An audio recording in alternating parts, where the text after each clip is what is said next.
Okay, it's 9:45 and we are back. The next item on the agenda is the fiscal year 2020 to 2021 fee schedule update. And we have a staff report. We do. This is Zach Korach, Finance Manager. Good evening, Honorable Mayor, Vice Mayor, Council members. Let me share my screen.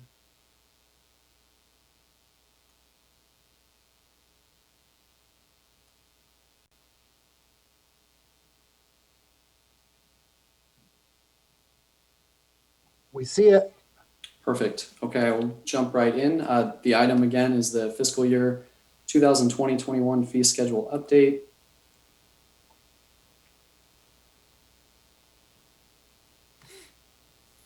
As for the agenda, we're going to be discussing just very briefly what a fee is, the various fees for city services, the development and history of the city's fees, new fees that are being proposed to be included into the fee schedules, the fiscal impact, and then finally the city staff recommendation.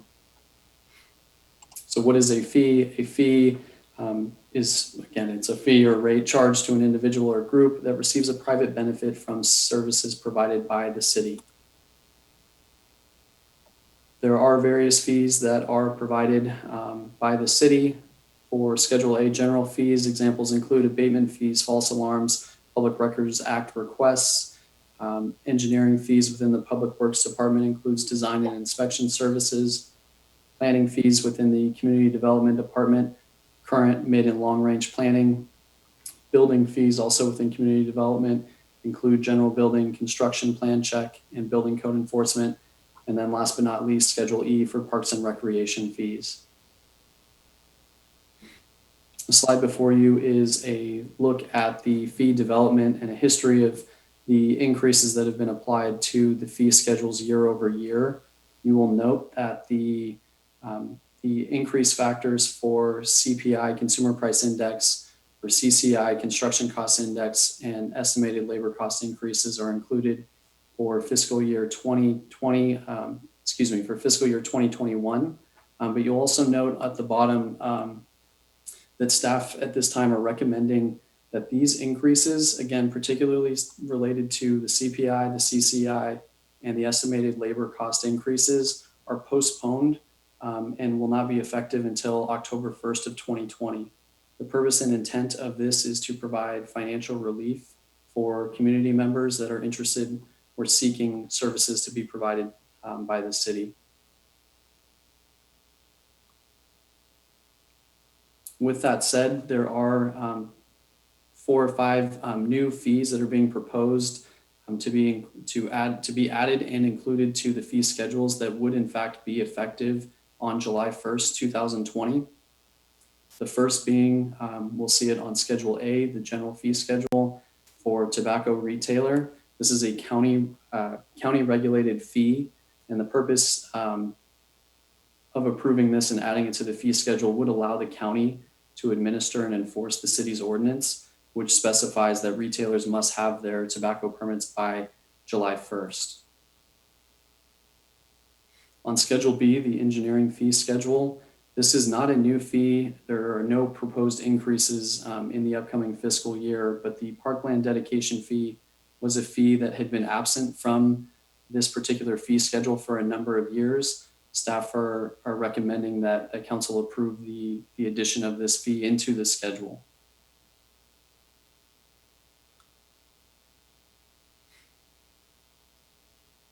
Schedule C, the planning fee schedule. There was a non-residential jobs housing nexus study that was prepared by Kaiser Marston Associates dated January 2020. The results and findings of this nexus study included a proposal to add self-storage and warehouse fees to the fee schedule. This was ultimately determined upon consideration of the characteristics of storage and warehouse uses, employment generation, and other jurisdictions implementing housing mitigation fees similar to these.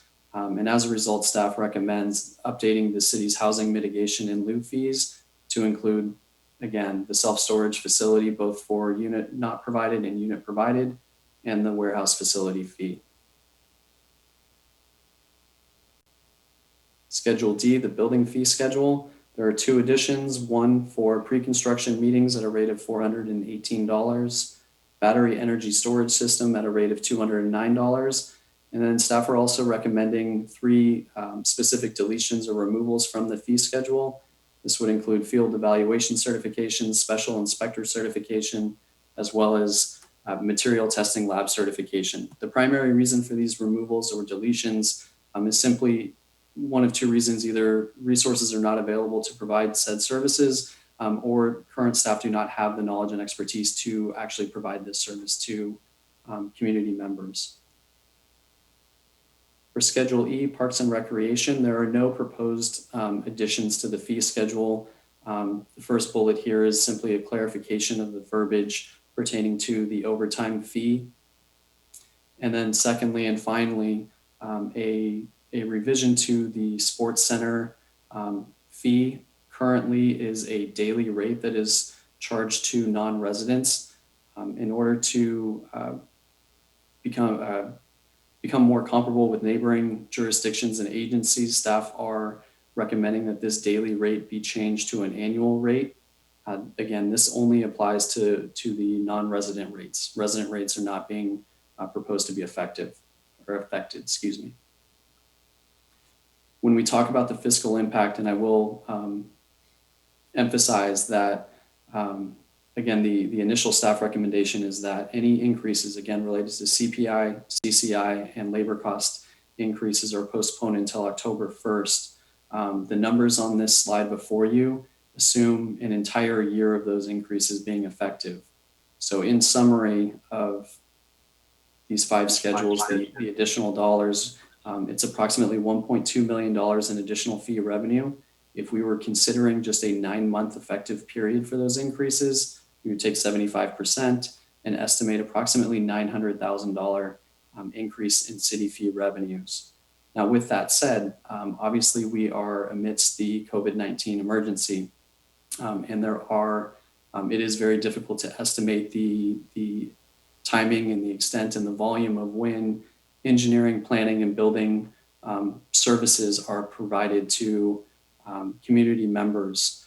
From a financial standpoint, in terms of trying to estimate the potential decline or reduction in fee revenues that will be received in the upcoming fiscal year, at this point in time, based on the information that we have available or the lack thereof, staff are not recommending at this time any reductions in the fee estimates, and assuming that at some point during the fiscal year, any delays in, for example, planning applications that would be submitted, that they would actually be submitted at some point during the fiscal year, and the city would effectively generate the fee revenues that it would originally estimate at the beginning of the fiscal year.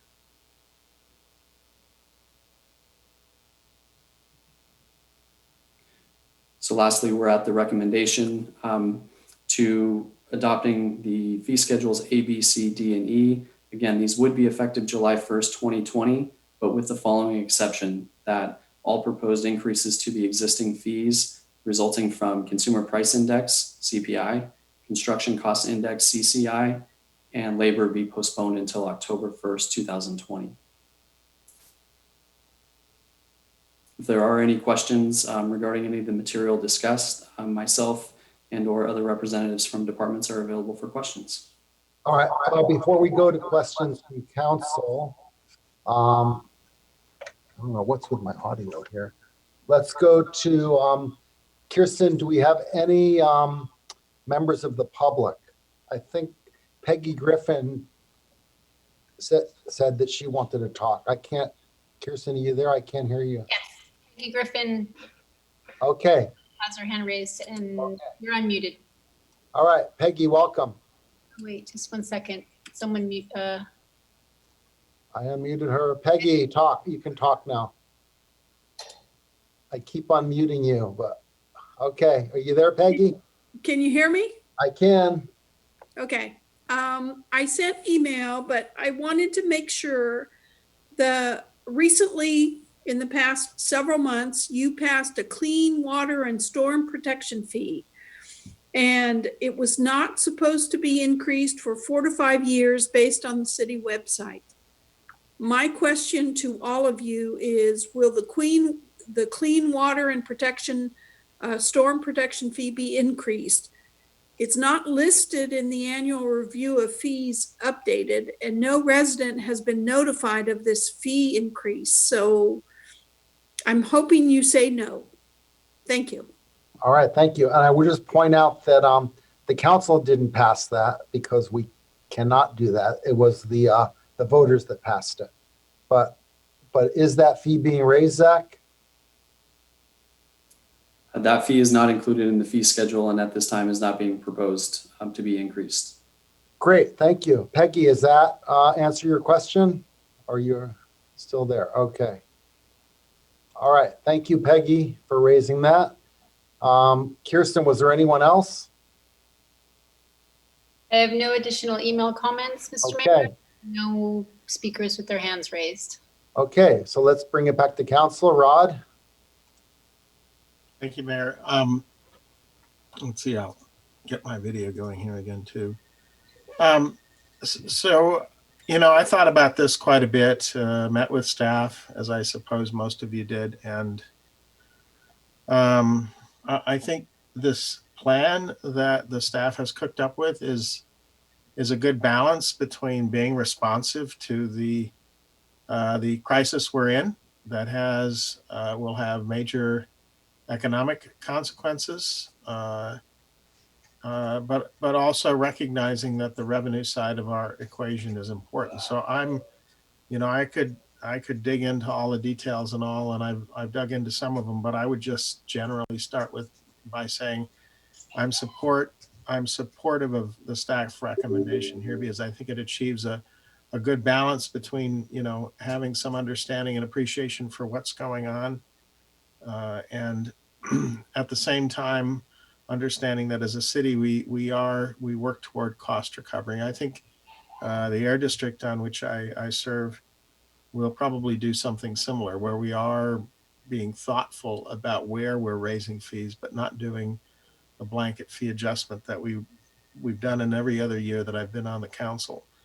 I would I would also say that by making a plan around a anticipated date a quarter or so out for other fee increases, I think what I'd be in favor of doing is having this not automatically go into effect, but having the council reevaluate this as we get into the summer and we understand where our economy is, where our businesses are, what's really going on in the world, and have a better grasp of our city finances. So those are my comments for now, and I'm sure other people want to comment. Thank you.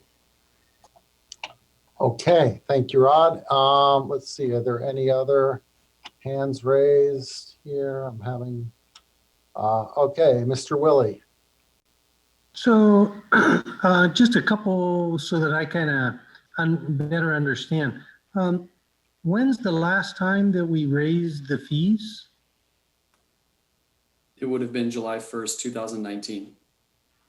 So is this kind of pretty standard every year then? This is in order to maintain current levels of cost recovery. We'll bring forward the annual increases related to CPI, CCI, and any increases into staffing costs in order to ensure that those cost recovery levels are maintained.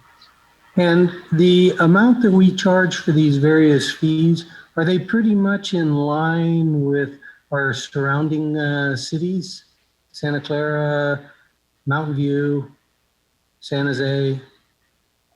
So when the initial fee or the last fee study in 2016 was conducted, that analysis was completed, but a large part of performing a fee study is really identifying the level of service that's provided by a particular agency, and addressing or identifying the needs from the community. And so all of that to say is that it is very difficult to compare the cost of a fee from one agency to the next. But yes, when that fee study was conducted, there were comparatives with neighboring agencies. Great, thank you. Okay, so I will go next. Can you go back to the slide of the fees that we are doing away with? Yes, I can.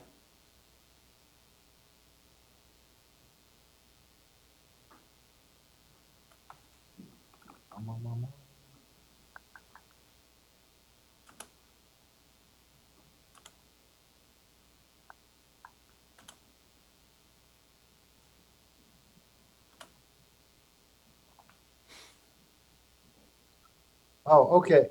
So we're deleting it because we don't have the expertise to do it.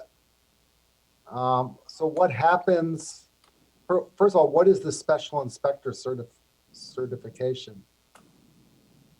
And the field eval certification, or, So this is Albert, Salvador Community Development. okay, So the special inspection certification and materials testing labs are services that we actually use third-party special inspectors and special inspection labs. But yes, you're correct. Cupertino does not have the expertise to open up a lab to test materials these materials are fabricated or manufactured sometimes outside the country, say Europe. Apple use a lot of these products. And because they're not tested by US labs, they have to be certified, but Cupertino does not have that expertise to certify it. So we require an outside lab to do that testing. So we have no need for these fees. oh, okay. So the inspections are still required, but they're being done by the business who's paying an outside agency? That is correct. Okay, all right. I thought we were just doing away with these inspections completely because we didn't know how to do them. Okay, yeah, that sounds fine. And to Rod's remark regarding the increases being postponed, I mean, can we come back? If we accept this, can we come back later and say, well, we're going to actually have to modify the fee schedule and postpone it again? I wouldn't really want to do that. I think the increases are reasonable, but do we have that authority to come back later and say, okay, we're going to delay this a little more? City Council would have that authority. Okay. All right, great. Thank you. That's all I have. Leon, go. Okay, hi. So a question about the sports center. Why, if we are going to buy annually for non-resident, wouldn't we be losing revenue under that kind of plan? I'll pass it over to Christine Hannell. Hi, good evening. Christine Hannell, Assistant Director of Parks and Recreation. And that slight adjustment only pertains to the teen center, which is located on the first floor of the sports center. So this does not apply to any of the fees for the membership, for the use of the fitness center, or for the tennis courts. It's only for the teen center. And what we did was we reached out to the neighboring cities to see if they were charging fees for non-resident teens, and they are not for the most part. So we wanted to make this in line. We originally were charging $5 a day for non-resident teens to take part in activities. And what we're proposing is just to do an annual fee for non-resident teens. So it only applies to the center. Okay, yeah. And then I noticed that for CPI, it's less than 3% for the last year, but it was like 3.5 before that. So this is before COVID-19, right? So there is already a slowdown in consumer price increase. That's correct. And then how about And then, however, the housing and construction cost has gone up significantly. So do we take a different kind of index for like housing mitigation fee? Since the index there might be different from normal consumer price index.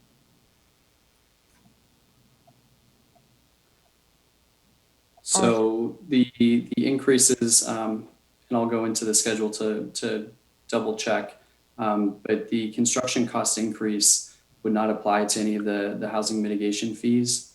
That the construction cost index is only applies for transportation fees in Schedule B. And to answer your question, yes, the factors or the underlying information that goes into determining the CCI, the construction cost index, it does differ very greatly from consumer price index. Okay, so CCI is different, but how come we don't take that into account for housing mitigation? Wouldn't we want to construct housing with that fee? Or park mitigation because we would want to buy land and that increase a lot too. So the park mitigation fees, I know for certain, are not dependent on any of these particular factors, whether it's CCI or CPI. The park mitigation fees would be based on the appraised value of the land at a particular point in time. Currently, for 1 acre of land in Cupertino, it equates to $10 million, and that is the basis for how that fee is determined. Oh, so it is based on land, current land. On appraisal value, correct. Appraisal value, okay. A Sunnyvale council member just told me 1 acre is about 20 million in Sunnyvale now. So, but then how come the housing mitigation fee doesn't use the construction index? I'm looking Because into we that. we do want to construct, and we also what index does it use? I guess does it only use CPI also? The housing mitigation and land lieu fees, price and construction price. it only uses the CPI. Then that doesn't make sense because the cost to construct BMR units would be much higher with the land goes up with the land price and the construction price. And if someone opt not to build 15% of BMR housing, they will be paying us this BMR mitigation fee, which probably is not on par with the actual market cost to construct. Remember, they cannot opt out of the inclusionary BMR unless it's below how many units? If I may, Mr. Mayor, it is if you have a project that has less than 7 units, so 6 or fewer units, you would pay the BMR mitigation in lieu fee. Okay. Anything else, they would have to actually provide the units. All right, but Councilmember Chow has a good point. But yeah, why is it only It's not CPI? really. That's some feedback we can certainly take back. When the original BMR housing mitigation fees were updated in 2015, they were indexed to the CPI for the Francisco Bay Area region, and that's what they are in. That's what they are automatically increased by annually. But we can certainly take that feedback back and look, because I believe they are looking at all the BMR fees with the Nexus study again. So is it the ordinance adopted by the council at that time would adjust it annually by CPI? So if we want to change that, it would take next council action to say it was adopted by resolution, yes. So it is it's something that we'd have to look into to see how we can do that, and whether it might have been at the recommendation of the consultant at the time that it was indexed to the CPI. So I want to, So, okay, one final question is how much total revenue in a lot of these service fees? I'm not talking about BMR. I'm service fees that we are providing because we were trying to recover the cost. However, during this time, I'm guessing we are not providing a lot of services. Are we looking? We might have lost revenue in this area. Oh, we definitely do. Oh, Yeah. yeah, So, no doubt. We definitely have lost revenue and fees. okay. So, Yeah. expanding on Councilmember Chow's point, is it legal for us to use something besides CPI? I mean, can we look at construction costs and land costs when we set that rate? Do we know, or is that something we need to look into? I mean, I'm just thinking there must be some state law that somewhere that stops us from recovering the proper amount.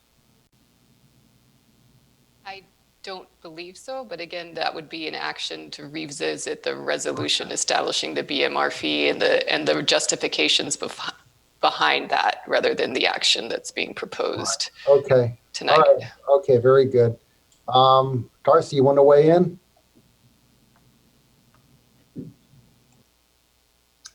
No, I have nothing to add. I mean,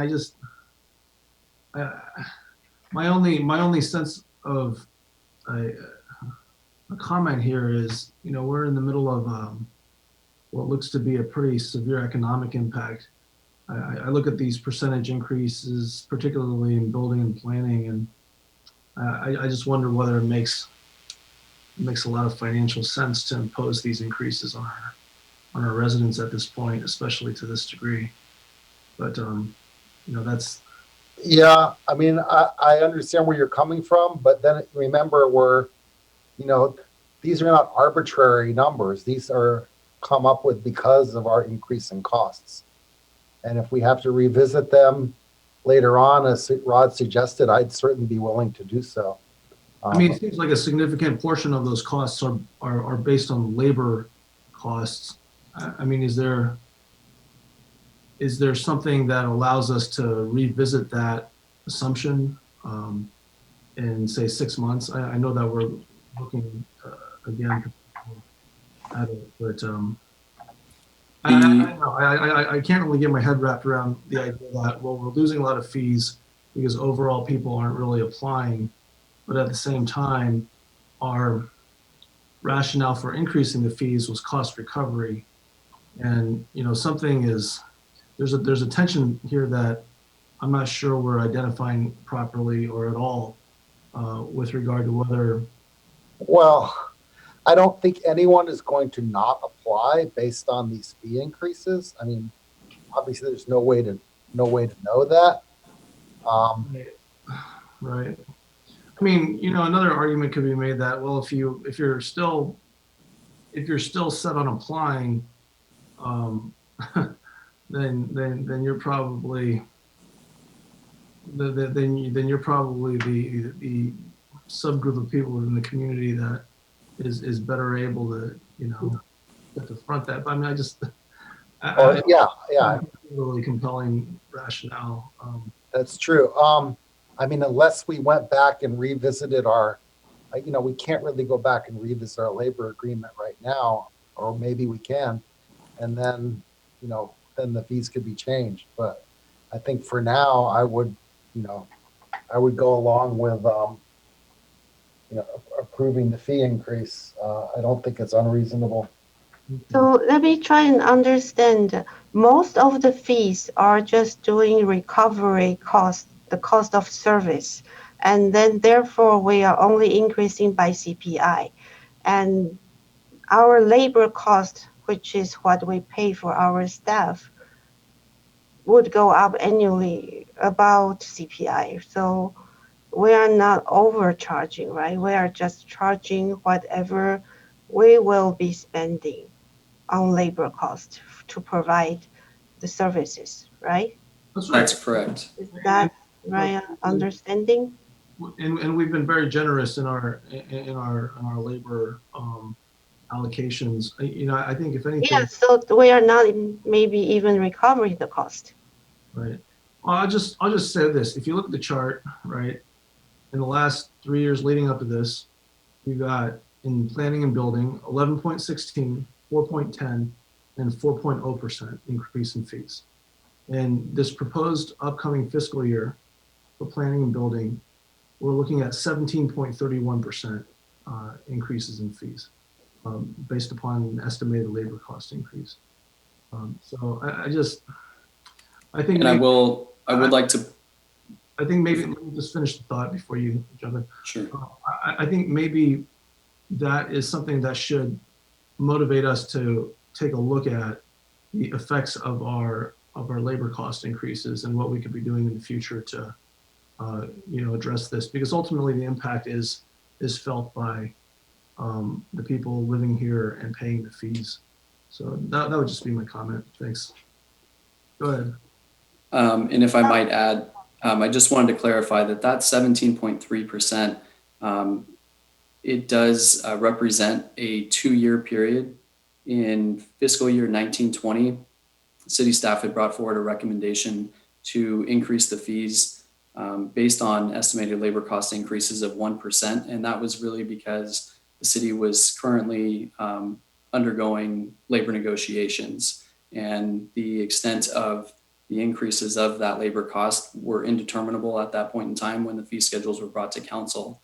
So consistent with historical practices, we usually, city staff have only included the fixed cost components that were not subject to negotiation.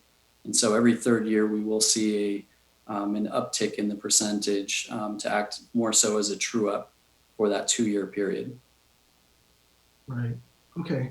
And the other, I guess the other thing to look at is that if we're kind of prospectively thinking about how we would evaluate this, looking back in, say, a year, I mean, the staff report estimates that we'll get, I think it's 1.2 million from these increases. I think it will be very informative to look at where we're at in a quarter, 6 months, and a year with regard to that estimate. So I guess it's an ongoing situation in flux, and there's not an unreasonable set of requests here. It's just, I just find myself thinking at this point in time, it is a little bit, it gives you a little bit of pause to think about adding fees to this extent. But it's been arrived at by a pretty deliberative and rational process. Okay, Leon. Oh, okay, sorry. So I want to clarify on all the fees. In fact, any of the fee that the city charge, we need to justify with the nexus study and then have an annual increase amount that's also justified to just recover cost, right? So it's not legally possible for us to charge exorbitant amount of fees, right? Even though it might look large, but these are the actual increase in cost.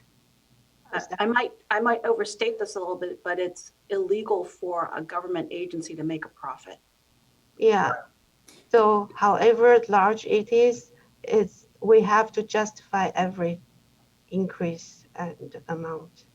And usually we charge much less. Right. In fact, we are not doing cost recovery, because even when the nexus study shows a certain level, there's other issues that prevent us from charging them. I also want to point out when we did our labor negotiations, we did do extensive salary surveys. We were not, and in many cases, our salaries were lower than comparable cities. So while our labor costs are going up, they're not excessive compared to other cities.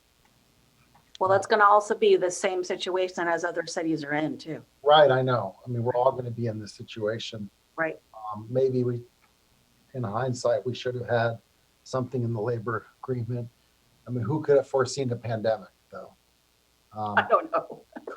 Not me. So I think, let's say I don't see any other hands, so I think we're ready to entertain a motion. Does somebody want to make the motion, or I can do it? Seeing no one else, I will make a motion that we adopt resolution. I'll second. Okay. Make a motion, we adopt resolution 20037, amending BMR housing mitigation fees to adopt fee categories and amounts for self-storage and warehouse uses, and adopt resolution number 20038, adopting fiscal year 2021 fee schedule B&E. So Leon, do you want to second it now that I read it? Yeah, second. Okay. All right, roll. Aye. Ready to vote? Councilmember Chow, Aye. Councilmember Spinks, Aye. Councilmember Willie, Aye. Vice Mayor Paul, Yeah, fine, yes. Mayor Sharp. Aye. The motion carries unanimously. Okay, great. We are on to, let's see.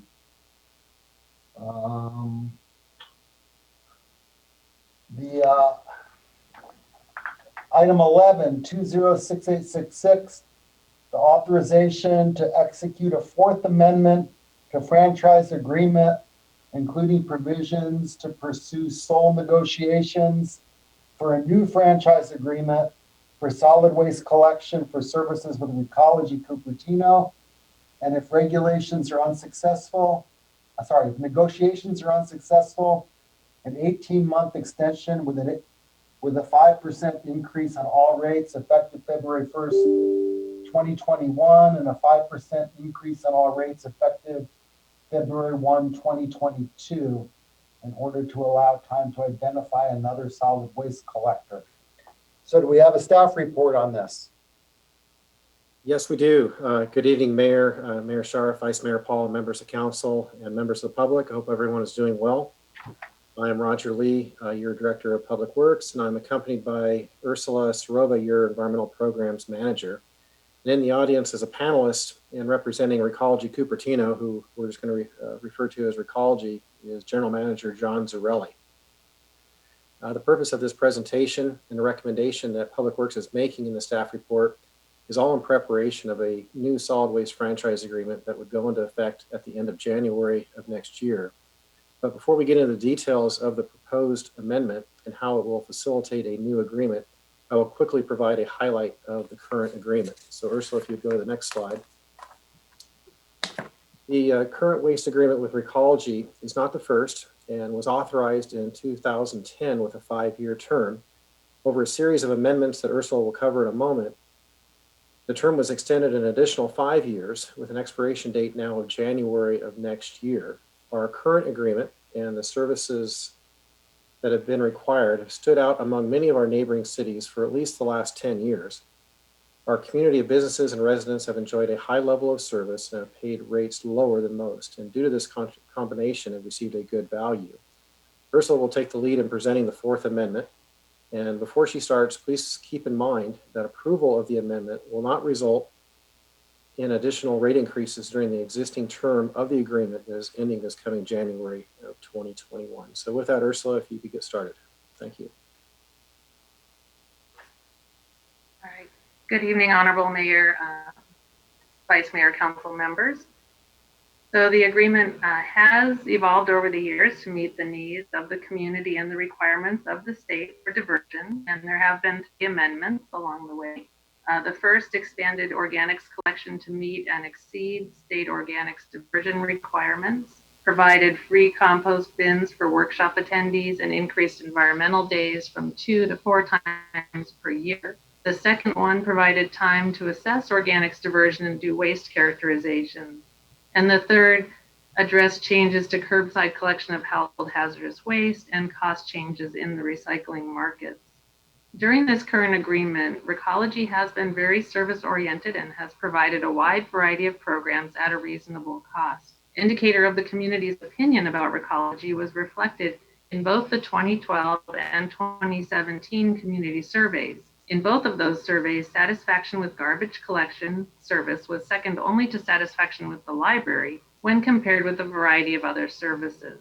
Most Recently, during the COVID-19 pandemic, Recology has continued to cover routes, adjust service levels for struggling businesses, and accommodate extra materials generated by residents sheltering at home.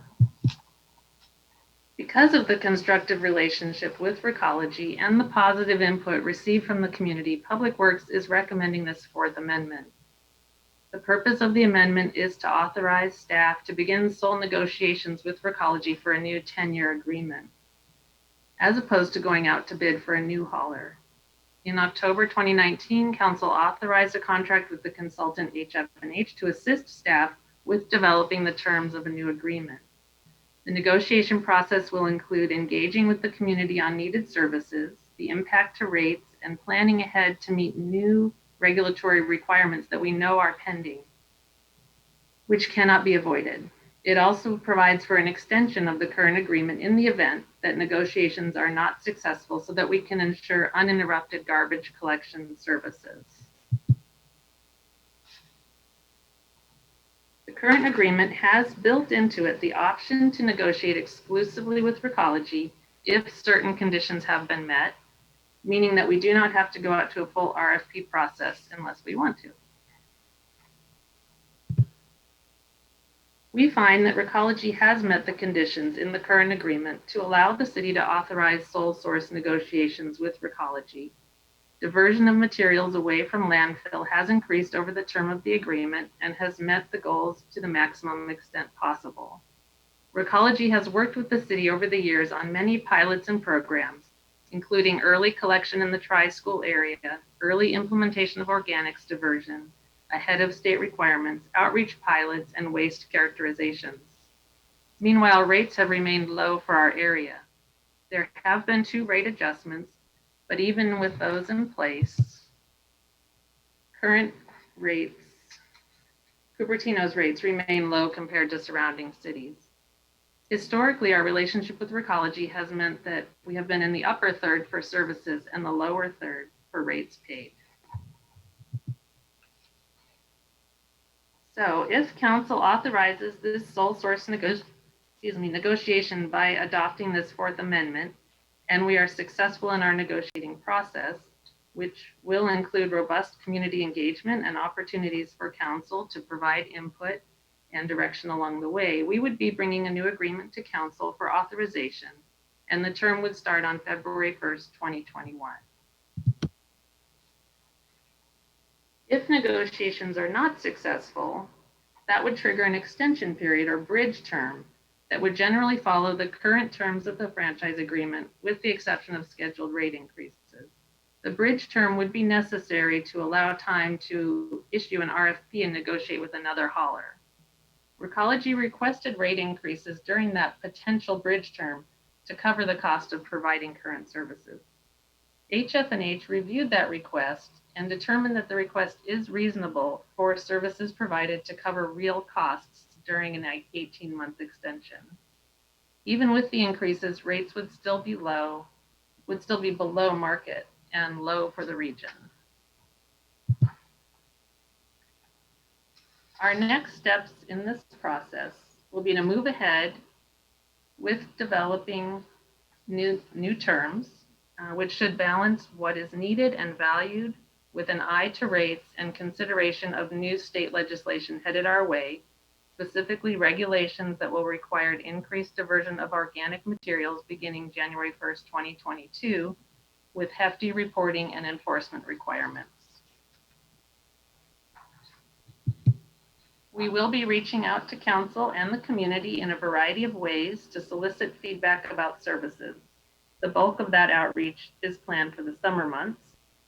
Throughout this process, both Recology and the city will follow a communications protocol to ensure transparency and fairness throughout the negotiations process.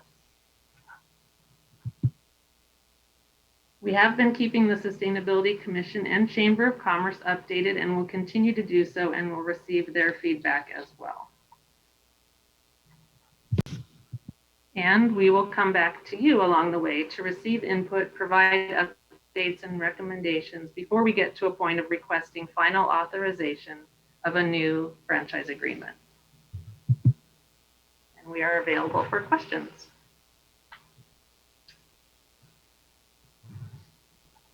myself. Madam City Clerk, do we have anybody from the public that wishes to speak on this? Yes, Mr. Mayor, Peggy Griffin would like to speak. Okay, Peggy, welcome. I will unmute you. She's already unmuted. Oh, why does it tell me to unmute her here? Oh, okay. We must have crossed buttons. Okay, I will unmute her. Okay, no, she's muted again. Can you hear me? No. Yeah, we can hear you. Okay, Mayor Scharf, city council members and staff. I want to remind you to please stop approving increases in utilities when people lucky enough to have jobs and those on fixed incomes do not get a corresponding increase in income. This Recology increase is over 10% in 2 years if you don't approve an agreement. And it's compounded because it's over 10%, 5% the first year, and then 5% on that amount. I want to remind you that the Cupertino Sanitary District is asking for a 9.97% increase for residential service for residential units. The Clean Water and Storm Protection Fee, which was passed by voters, as you pointed out, is a 367% increase. The Cupertino Sanitary Sewer District has asked for a $4.83 per month increase, which is almost a 10% increase in our fees. And Recology fees increased in the fall of 2019 and then again in early 2020. And now you're asking to bless another 10% increase over 2 years. Really? All these increases add up, but our incomes are not keeping up with this. Many people have lost their jobs and many businesses are struggling. I don't understand why you are increasing this. If you look at the list of cities with the increases or the prices of the Recology prices, I would suggest that you throw out Palo Alto because they are nowhere near the other neighboring cities. Thank you very much. Thank you, Peggy. Was there anyone else, Kirsten? I don't see any other raised hands. Anyone wishing to speak, please press *9 on your phone or this raise hand button. So we will bring it back to council for comments. Let's start with John. Do you have anything? I definitely share the concern of the resident that, wow, unfortunately, this is a really tough time to be increasing fees. But it, just happened to fall at the same time as we're going through this crisis. In terms of the staff report and the background on Recology's service, I'm real impressed. I mean, I think I get real good service, and the items that they went through trying to move more garbage away from just the landfill, that's great. They're going to be, we're going to be reaching out to the residents to better determine the service that is needed. And these things all have cost associated with them. And so while I wish it wasn't on our plate at this point in time, but with all the groundwork that's gone into it, I think we should give it serious consideration. Maybe in the interest of what's going on now, maybe we try to negotiate from the 5+5 to the something more like 3+4.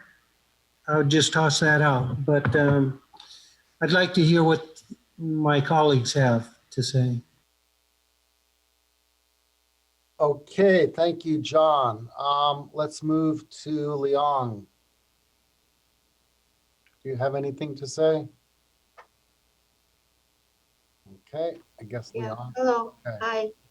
So trying to understand, this is a cap that we are authorizing for the negotiation. So if it goes well, it might be lower, right?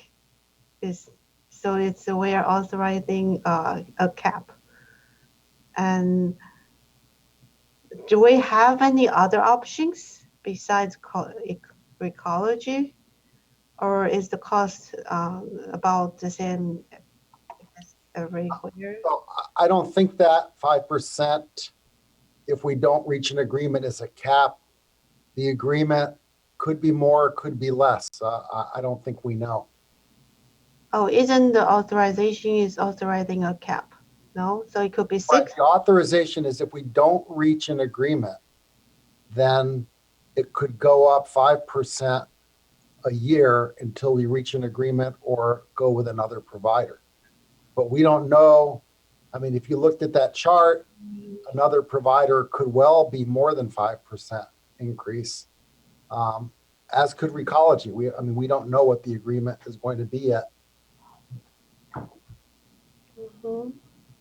Now, personally, I understand what Peggy said. I think that fixed 5% should actually be something like capped at 5, CPI or capped at 5, whichever is lower, which would be my preference for that personally. But I'm willing to listen to what everyone else has to say on this. So Rod, do you have any input? I see your hand raised. Thank you. Well, I will first say that I appreciate several things about Recology. I think our residents appreciate the service we've received. I will say that they're an employee-owned company, and that matters to me. I will also say that I think they've been responsible actors in the region. I won't name names, but there are other haulers in serving this county that the Air District has lots of problems dealing with at how they operate their facilities. A lot of complaints. So I think that Recology has done well by us. I will say that I actually serve on the County Recycling and Waste Reduction Commission, and what I know is plastics are a big issue for everybody. I think Recology does sorting as well as anyone around here, but it's just a big challenge. And from an environmental point of view, we've talked about this at council recently. Plastics reduction ought to be a big effort, and I think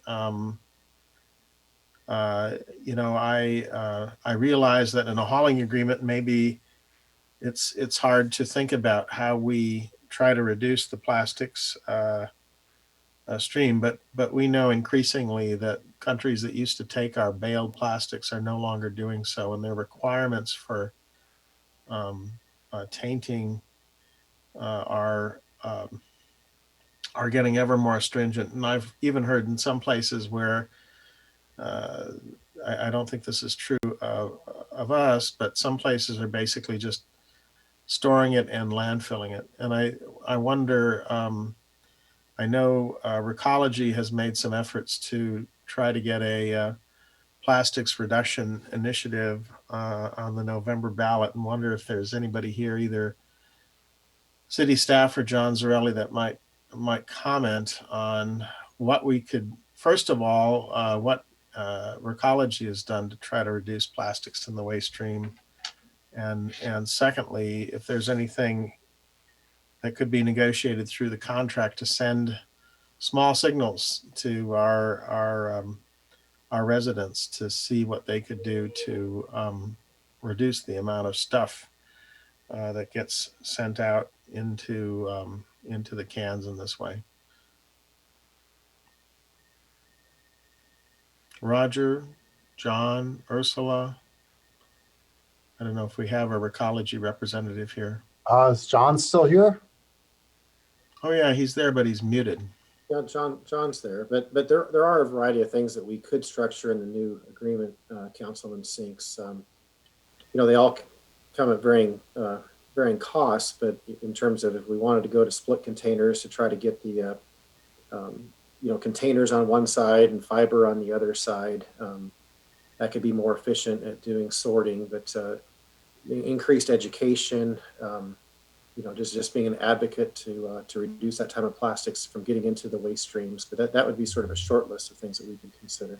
And I know John may have more experience, with other cities at Recology services that do that extra effort. And on the education front, yeah, I appreciate that. I know on the education front, there were efforts made in some large cities not too far away from us, initially in a contract to try to counsel commercial accounts on keeping the organic waste clean. And basically the positions were eliminated because the way that city structured the agreement, it wasn't cost effective for them to do so. So I would hope that in the contracts we structure with whomever it is, that we pay attention to this. The world has gotten, Earth Day is tomorrow, and I think we simply have to do better with these waste streams. John, are you now unmuted? Do you have any comments or thoughts on this? Yes, I do. Am I unmuted? Yes, you are, sir. I hear you now. I hear you. Mayor Sharf, members of council, my pleasure. To reiterate, yes, plastics is a bad thing. And I'm happy for articles. Recology as a corporation, our CEO has taken the forefront on this, and we've pledged over $1 million on in the state ballot to eliminate, reduce plastics. Plastics is a bad thing, as we all know, with the garbage patch and all that. And we've taken many initiatives from the ground level at our level to the corporation level to eliminate plastics. For the last 3 or 4 years at our events in Cupertino, we've passed out mesh bags as you go shopping, to use these for your vegetables and shopping versus the plastic bags, either non-recyclable or compostable. So we take this serious, and we have been the lead in all this. Is the November ballot initiative going forward? Did it qualify, or is that still a plan? Do you know? That we've been gathering signatures. I believe there's an X amount of signatures that we need to get for it to make the ballot. Mm-hmm. And with the whole COVID-19, it's thrown a wrench into it. So answer, the answer, have we made the ballot measure or not? I can get back to you on that. So another observation that I know many of my neighbors have made is the wet garbage in the gray can. Many weeks is maybe the size of a small ball, a soccer ball or whatever, but our cans are really, really big. And I'm wondering if you reduce it too far, people are inclined to throw things they shouldn't into the blue bin, or which contaminates the things we're trying to recycle. But do you think are there commercial standards that have wet containers that are indeed smaller? I suppose you still need to pick them up on a regular basis, and maybe if the actual volume of garbage is unchanged, maybe this is not a terribly cost-effective measure. But I'm wondering if we're sending even a small price signal to the market to encourage people to be thoughtful about how they separate. Do you have any thoughts? Yes, how big are our containers today, and what's the standard in other cities? Yes, you're correct. Our current standard minimum cart size now at residential is 32 gallon in Cupertino for MSW or garbage. Mm-hmm. normally the minimum smaller size is 24 gallon, which is very easy and doable in Cupertino, as long as you have a balance of price versus size. In the other communities where we introduced the smaller can and the price difference has been larger than it should be, you increase your contamination anywhere from 10 to 20, 30% on the recycling. So it's a matter of balance of going to the smaller can and pricing it right. So A little bit less to basically representing the costs yeah, you have, but not radically less, because then people just don't do the right thing. that's correct. I see. Okay. So you said 28 gallons? 24. 24, I see, 24. versus the 32 we have today? Correct. And you can go And smaller. these carts are still machine. Yeah, the 24 is the smallest you can go with. We call it fully automated, where the arm comes out and grabs it. You can go to smaller containers if we call it semi-automated, where the guy's person's manually dumping the container into the truck, or so. But 24 gallon is the smallest where the arm can grab it. Are there so with regard to the question of plastics and plastics reduction and sending small signals there, do you have any thoughts about how we might design a program to do that, other than the normal things that we've done anyway, right? Eliminate, sort of do citywide bans on plastics used for takeout food, or mandating compostables, eliminating plastic straws, this kind of thing. I mean, aside from city ordinance where we mandate, as you did, no styrofoam, no straws. I think the higher level is at the end producer. Yeah. Where, as we all go shopping at different establishments, it's not wrapped in plastic once, 2 or 3 times. You're not using a plastic bag to put it in there. It's eliminating plastics at the front end versus the back end. Okay. That answers my questions for now. Thank you. Okay, thank you. Let's see, who has not gone? Darcy, do you have anything? Yeah, I'm just looking at the rates over the course of the last 3 amendments. It looks like if you're looking at the 32 gallon rate over the first 3 years from amendments 1 to 2, it went up about 8.5%. That's 3 years.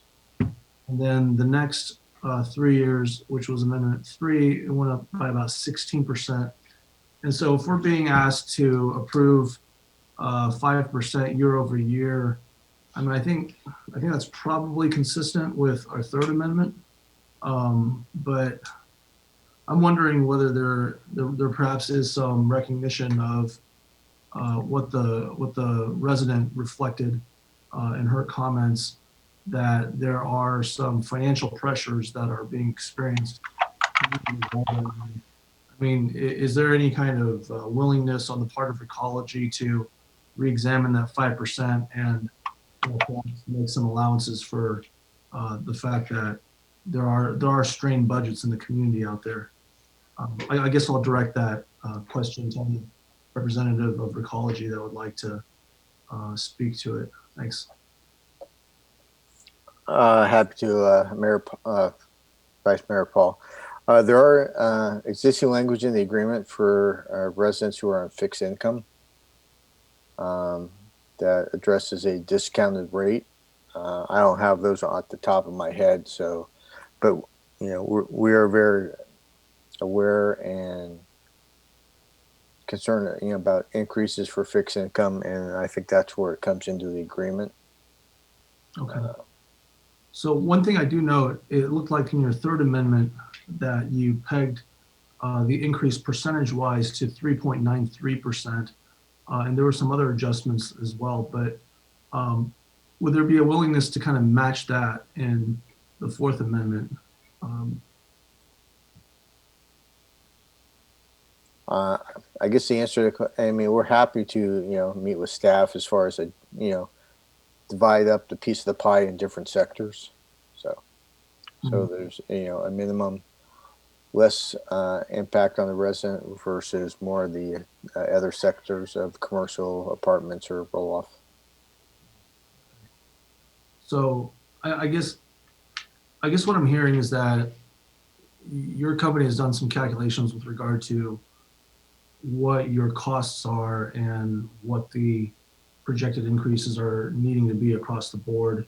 And if we were to adjust a number here, then it would have to be counterbalanced by something else.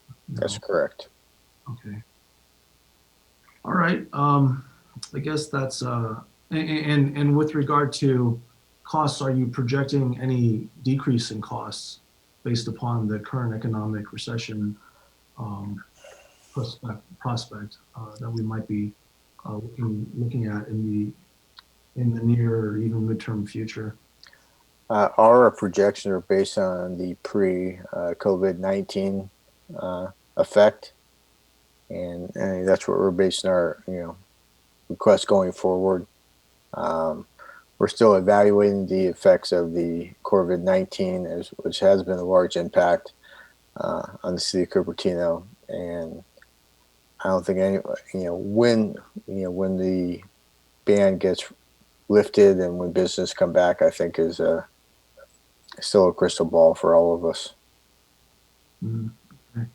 Well, the 5% I'm looking at is a request that if the city manager and Recology don't come to an agreement by the beginning of next year, there's a request for an automatic renewal for 2 years at 5% increases in each year. So I think that if we could put something in there that would encourage an agreement, I think that would probably be better. If 5% ends up being on the high side, then I guess there would be kind of less incentive if we've already authorized these automatic renewals and increases over the next 2 years. So I guess I would just reiterate the question. I mean, just on behalf of the on behalf of the residents and the customers of your company, maybe lowering that percentage makes some sense to kind of spur on some efforts to ensure that we have a longer term agreement, and also that they have their financial considerations taken into account here. And then with regard to that, I'll just make a final comment that Mayor Scharf's suggestion that we choose one of, between this or I think it was some other metric. I forget if it was CPI or something else. Correct, CPI. And we just take the lower of that. That might be a way to go about it. And then finally, I'll just say that, looking at the charts and, the feedback from the community and my own experience over the years, it's been very positive. Recology provides good service, and they do it in a way that is, if not the most cost effective in the area, probably the second most cost effective, right? I mean, the chart basically has you and Campbell at pretty much a par. So thanks very much for service to our community over the years. Okay, I thought, Leon, did you have your hand raised? I don't see it raised anymore. That's okay, it's late. Yeah. Okay, so yeah, the thing I was looking at was if we don't reach an agreement, the 5% and then compounded another 5%, I believe that brings it to 10.25% over 2 years. Actually, it happens in less than 2 years because it'll be at the beginning of the second year. So I'm uncomfortable with that amount. I think something more reasonable would be CPI for if we don't reach, CPI capped at maybe CPI or 5%, whichever is lower. I mean, that would be what I would be more comfortable with. And I don't know, John, do you have any feedback on that? Is that something you'd be willing to consider? And if I could just interject, Mayor, that Okay. the extension would occur only if we weren't successful in negotiation. I understand. I understand. It's for 18 months. I know that Vice Mayor mentioned 2 years. Okay, I'm sorry. So the first increase would be immediately if we don't get the, if we don't have an agreement? It'd be February 1 of 21, and then a year after that for the remaining 6 months of the 18. Right, okay. One of the things I just wanted to remind council and Ursula had covered it, that when we were talking with Recology, we had our financial solid waste consultant evaluate Recology's books and their financials, just to confirm that the amount of this 5% 1 year and then 5% the second year was only to cover their costs, and it's not to increase profits for Recology. So I just wanted to make sure that that's clear. But I think the only person that can talk about Recology's bottom line is John here. But I mean, just so that you know that we went through that effort, and that's just for their costs. It's not for profit. So I'll add that, from what I understand from the commission I serve on, tipping fees have gone up and have state regulations, and there's a new one coming along that has high diversion goals that I think everybody's worried about, that will impact costs significantly. And I don't know if city staff or John wants to comment on that, but I do know that costs are throughout the area throughout California, but I know particularly in the Bay Area, costs are increasing more than CPI because of these reasons. And I forget the bill that's under implementation now, but it's driving a lot of this. Yeah, and the fee increases that have occurred over the last few amendments, I mean, they were due to increased regulations for organic waste diversion. We had the issue with So Roger, after the consultant examined the books, how did it happen that their increasing cost was exactly 5% the first year, and then 5? I mean, maybe it was a little more, maybe it was a little less. But obviously, it wasn't exactly 5%. No, it was the minimum amount that, and John Zarella, you can correct me if I'm wrong. It was just the minimum amount that Recology was willing to extend in the event that negotiations weren't successful. What was those 2% amounts, Mayor? And then once that was the best that we could do in those negotiations, that's when HF&H then went back and checked and verified that it was for costs and not for profits. Right. So what were the actual costs? I mean, they were obviously not exactly 5%. Well, I mean, what we know from the report is they exceeded and were not less than the 5% that's being requested. Okay, thank you. So they exceeded the 5%, but were not less than the 5%. That's correct. I see. Okay. All right. So that does not sound unreasonable. And yeah, I do know that Recology has provided excellent service over the years. Leon, you have some questions now. Go. No, you're not unmuted.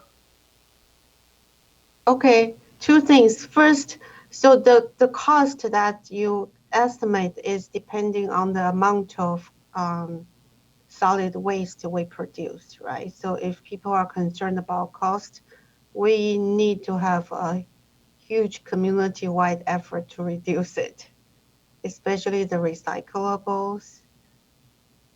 Is that right? Would that then help reduce the cost for the next round of negotiation? Yeah, it's a little complicated that way. The city pays directly the tipping fees to the landfill, and those dollars are collected and remitted to the city from Recology from the rates that they collect. But the bottom line, if we have less going to the landfill, that would reduce our cost. But recycling is historically more expensive than landfill. Yeah, so we need to generate less plastic recycling waste also. If we want to reduce cost. That would be helpful. Okay. And then another question is regarding the program for people on fixed income. Can we have more detail? Who qualifies? How people can apply? Where do they find information? You know, Ursula just dropped out, John. I know you're familiar with our program. Yes. Off the top of my head, there is a provision in the contract for a reduced rate for people who are on fixed income. I believe it's based on their tax returns income. Off the top of my head, I don't know what that amount is, but we're happy to work with the city to work around that for people. I believe it's similar to what we did for the stormwater ballot initiative. There's like a county, there's a baseline in which we go to. It's fairly easy for residents to comply with. So they apply with the city or with the Recology? It'd be with Recology. Agree with Recology. Recology, right? Okay. And how much reduction they get? Off the top of my head, Councilman, I don't know off the top of my head. I believe it's a 20%. I think so. I don't have that number right in front of me. Okay. Okay, great. Thank you. Okay, let's see. Does anyone else wish to speak? So I mean, I still have the concern that 5% per year, if we, 5% in February, then 5% a year later, still makes it seem like there's almost an incentive not to reach an agreement unless we believe that the new agreement would have higher than 5% increases. And do we believe that, Roger? Well, I don't like to say that with my Oh, that's true. Sorry. On the other side. But it's not unreasonable, Mayor. Okay, I see. So if I can jump in, back to the senior rates, it's similar to the PG&E, how PG&E does the approved discount, if that helps. Yeah. So it's okay. There's no more discussion here. Is there any motions? Are there any motions? Can we make a motion that is what you were liking, and that is 5% or CPI, whichever is less? All things considered, this is a tough time for a lot of people right now. People that don't know what the future holds. And yes, it's, a year away, but they're still going to be recovering for quite some time, a lot of people. So I do like what you put out, 5% or CPI. I mean, as John pointed out, there is a program for low-income residents. And I guess one thing I'm hesitant is, and this seems to be something we see from some other legislators as well, it's let's pass something where everyone pays less, and then either the landlord or the other business has to absorb the loss. And I don't really think that's fair. I think giving financial help to people that cannot afford these increases is a better way to go. It's just like, I think subsidized housing is great for people that can't afford market rate, but rent controlled housing, which is not income qualified, is not so great. So, now that Roger mentioned that the 5% doesn't even cover the cost of Recology's, increase what they have to pay, I'm a little less willing to go with that CPI cap. I would just rather leave it where people in financial difficulty can apply for the program. So it's not just for seniors, right, John? It's for anyone on fixed income? Correct. And we're happy to work with staff to adjust that as needed. So, Yeah.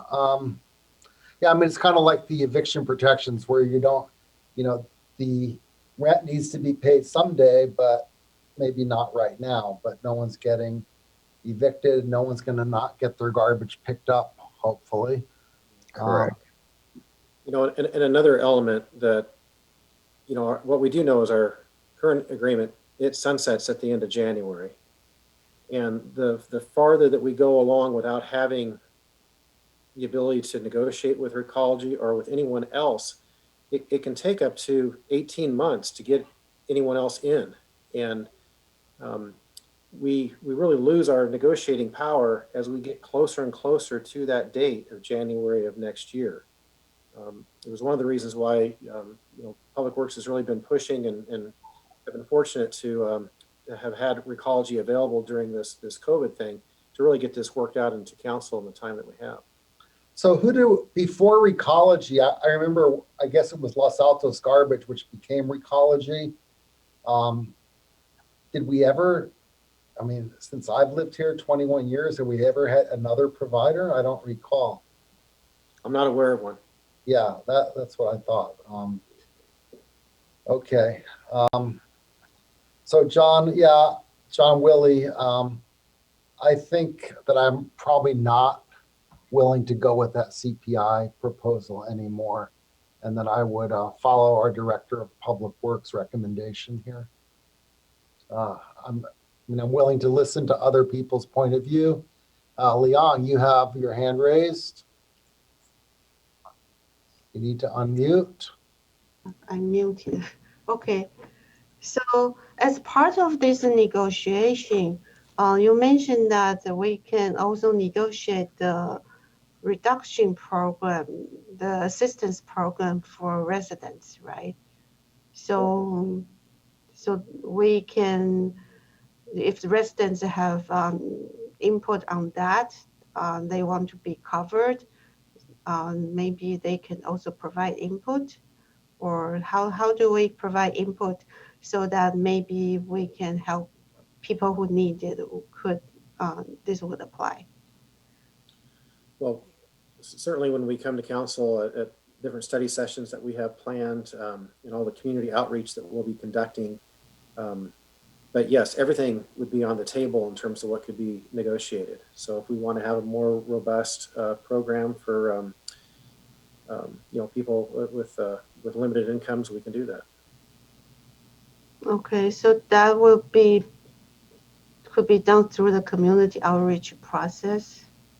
Well, we would hear that, and then staff can make the recommendations, and then we would be bringing that back to council for your consideration. And okay, we would John has something to say. Oh yeah, you read my mind or you read my lips. Yes, as from a policy of Recology in Cupertino, we have deceased delinquent collections or notices, and we will never stop anyone's service. And if it comes to the point, we would review that with the city before we ever do that. Okay, thank you. Okay, was there anyone else, or can we entertain a motion here? I'd be happy to make one. Great, Rod. Thank you. Yeah, I do know that these anecdotally, I know that, as I said before, the tipping fees and everything else is going up, and my understanding is commercial garbage is paid by the ton or whatever it is, right? It's paid when collected. So the restaurants and the cafeterias at some of our employers not being in operation now means that revenue is substantially down. So I don't think it's appropriate to tie staff's hands with some, formula we dream up just based on, our lack of knowledge. And I would move the staff for that reason. I would move the staff report. Okay, I will second that. Kirsten, can we conduct a vote? Councilmember Chow, Aye. Councilmember Sinks, Aye. Councilmember Willie, Aye. Vice Mayor Paul, Aye. Mayor Sharp. Aye. Motion carries unanimously. Wow. Hey, we're only like 2 hours late. Okay. We are on to oral, there's no more oral communication, so we're on to council and staff comments and future agenda items. Thank you, everybody. Have a good night. Thank you, John. All right. Good So night. everyone, please keep this brief and we won't come back to you a second time. So anything you want to get in now. Liang. Okay, so I'd like to thank you, a lot of community members who have all come to me to offer to donate masks. And then I have tried to connect them with organizations. And there are community members who are, these are all by people who donate money to purchase masks and other equipment from China. And then there are people who are collecting donations to purchase meals from local restaurants to donate to hospital, emergency workers, and police. So there are a lot of such efforts going on, and I hope that, so this is a time that many people are helping each other. It's just great. And I think one item that I'd like to propose was that we need more visibility on our fiscal impact before we make any more major decision on spending. And I think many other cities have done that, and I hope that we don't make big decision or continue spending before we have a good picture of how much is the impact. Thank you. Wait, so are you proposing an agenda item here? I think like Rod was proposing, we need so exactly is, I think I'm proposing, actually someone asked, when will we get the fiscal impact analysis? I think a resident thought we would get it today, and I thought that I don't remember. You'll get something in writing from me via a memo that will reflect the entire response to COVID tomorrow with a little more detail, which then I would post to our website as well. So there'll be more financial data in there. And then the May 31st council meeting was when we were scheduled to bring back the budget anyway, for council adoption into June. So the consideration for, I think that's too late. So the report from you tomorrow won't be on the council agenda for us or the community to ask more questions, right? So I think we need an agenda item maybe in the next scheduled meeting, not the one tomorrow, the next one, next. Right, day. right. We'll have a Talk special about meeting on the 28th and we can. So maybe we should put that there, that we can talk about it. And then if there are, I think we need more understanding of where we stand. sure. Thank you. I will see if, is there a second on that? I'll second. Okay, so that'll be targeting the April 28th special session. Correct. And I'll add, it's based on what I said earlier. I think the council should have an opportunity to understand. It could be dim, right? It could be hazy. It could be with a lot of uncertainty, but maybe some ranges on what we'd expect the longer this goes on, some kind of financial forecast, and then consider then how we spend our limited funds. I think, donations to outside charities is one thing. Relief in the forms that we've talked about in prior council meetings is one thing. How we treat our city staff is another thing that I think ought to be on the list of things that we have a discussion at council about. Maybe we should talk about that before the West Valley item. So we have, Yeah, I was going to say that goes before the renters assistance program. yeah. Okay. I personally would appreciate that very much. Yeah, that certainly sounds reasonable. Thank Okay. you. And so that covers why I had my hand raised. Okay. So Leong, are you finished? Yeah. Okay. Darcy, do you have any council comments? Yeah, I just have a couple of maybe contributory items. I want to see if we can thank our particularly voluminous mask donors, maybe a letter from the mayor or something like that. And then second, I think and I mentioned this last time, and it's fine if no one followed up, but I mean, if we have a statement from our city talking about the federal allocation of funding, it might really end up helping some of the renters that are in particularly bad situations in our jurisdiction, but also in other places. And then the federal government is releasing funding for around small business support, but not so much for the individual landlords who I think are in a position to be able to forgive rent requirements, but are in more of that position if they're able to get that funding. So I would just suggest that again.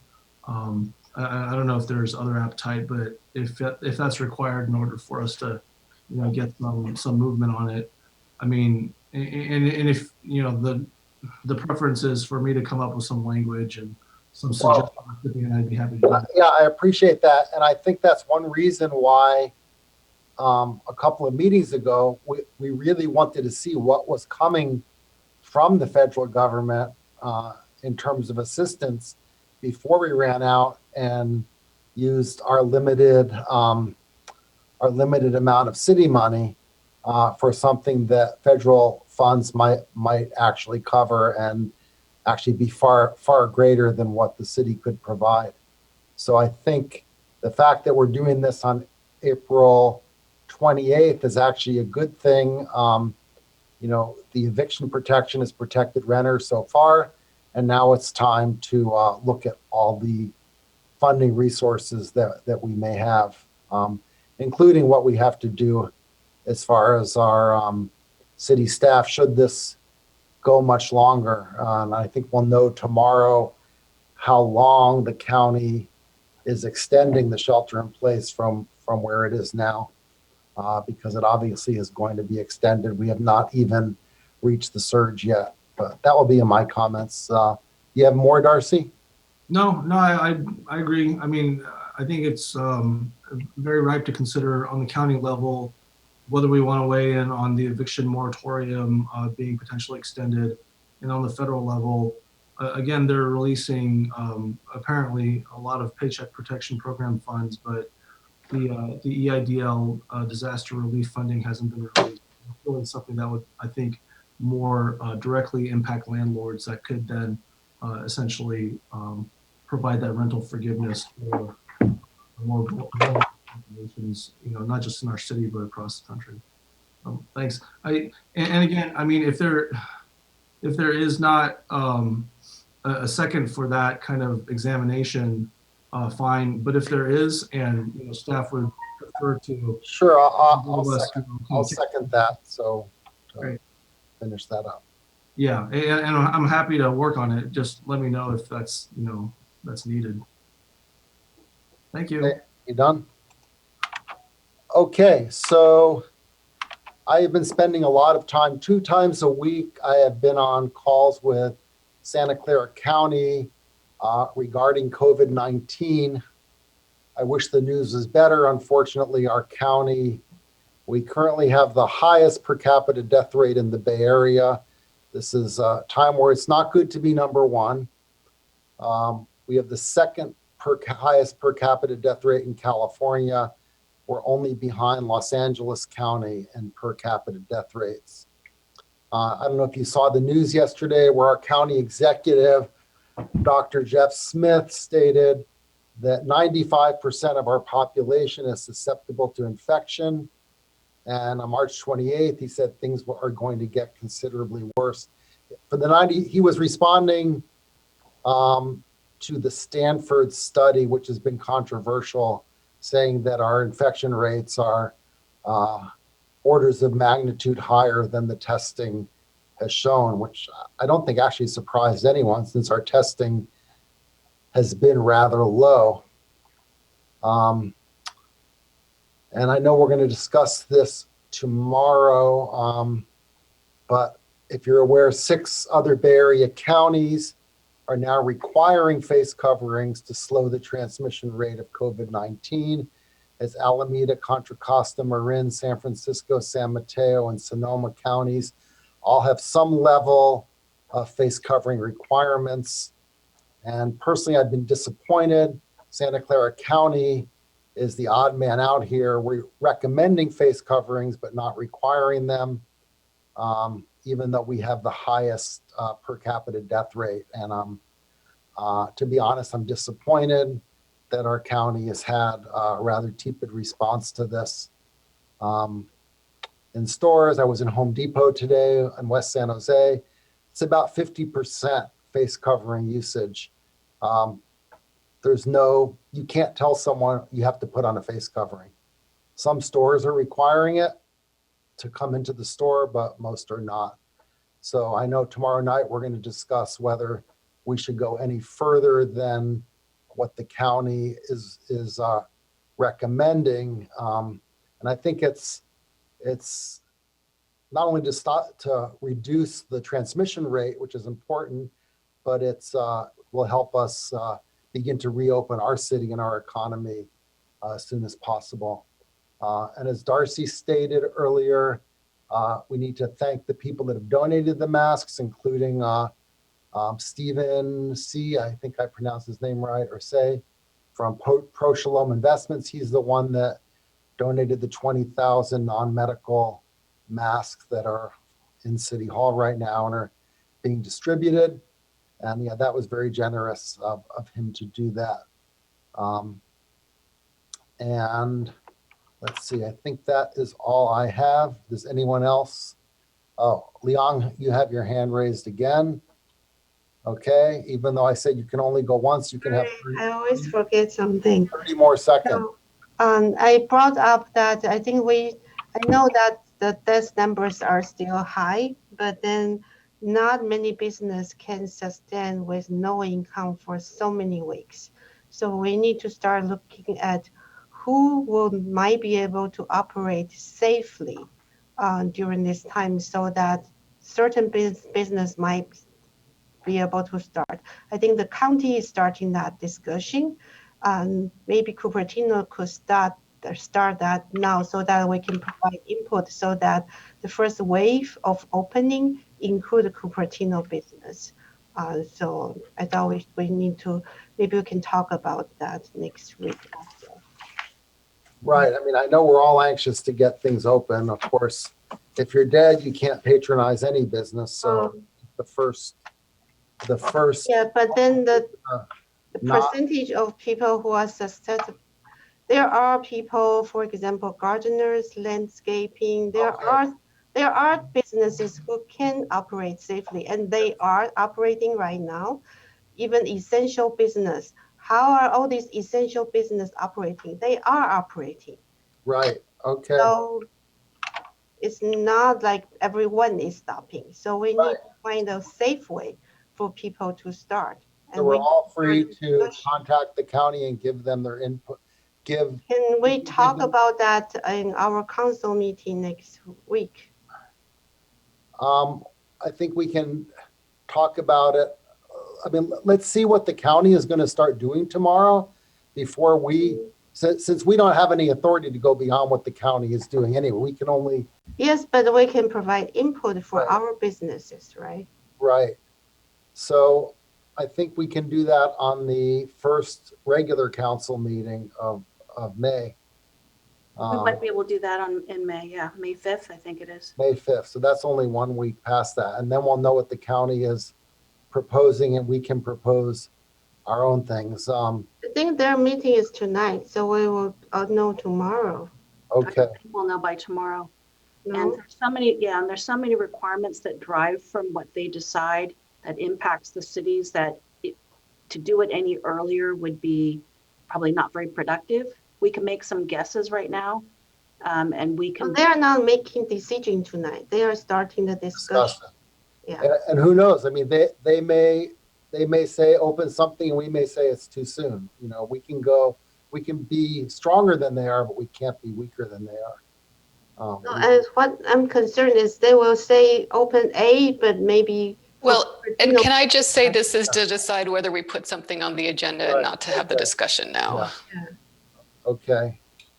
So sure, I'll put this on the agenda, but probably not on April 28th. It would be the first meeting in May.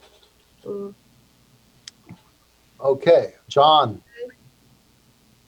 So, okay, so I'd like to request an agenda item that I actually requested once already, and it didn't go very far. Maybe I didn't explain it too well. We've got a general plan, and that sets the framework for our city.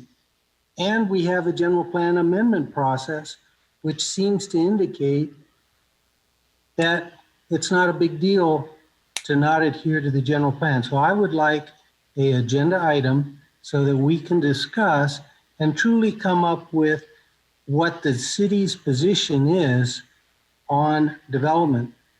The residents expect us to be representing them, and I think we really need to have an agenda item and put out what the city's position is. Yes, they can do amendments, but what's the city's position? So I'm requesting that. Maybe I explained it better this time, or maybe not, but I sure hope somebody will agree that this is important. It doesn't have to be this month, maybe not even next month. We've got this crisis on our hands, but I think I'll sleep better knowing that we're going to take this seriously. Councilmember Willie, please allow me to reply. There was at one time earlier in the year, there were 3 key study sessions requested that have hit the agenda. They haven't hit the agendas, they've hit the dates to be determined document. One was the density bonus law review that happened in a study session a couple weeks ago, or last meeting. One was the small cell research as a comparative against other city ordinances. That's scheduled to go May 5th. And then the last one that has not hit a schedule yet, but is still on the dates to be determined, is the review of the general plan amendment process. Correct, but that still doesn't set the city's position on the general plan. So let the residents know what's our position on the general plan. So my understanding is this request is not a study session. Right? No, it's an agenda item. But it's a clarification of the position of the city council in the treatment of, for example, exception and waivers and all these other things. Correct. Because the attitude of planning staff when they meet with applicants are important. Correct. So if right now there is no clear guidance from the council, from this council, so the planning staff may or may not know what this council values. So I think John is asking for a clear statement from the council. We would like you to do everything possible to encourage the applicant to provide us a project that comply with the general plan. If the applicant really doesn't want to, then we need strong documented evidence that the staff did everything they can to try and ask them to comply. They still doesn't comply, then we have evidence showing, then that gives the city a stronger position.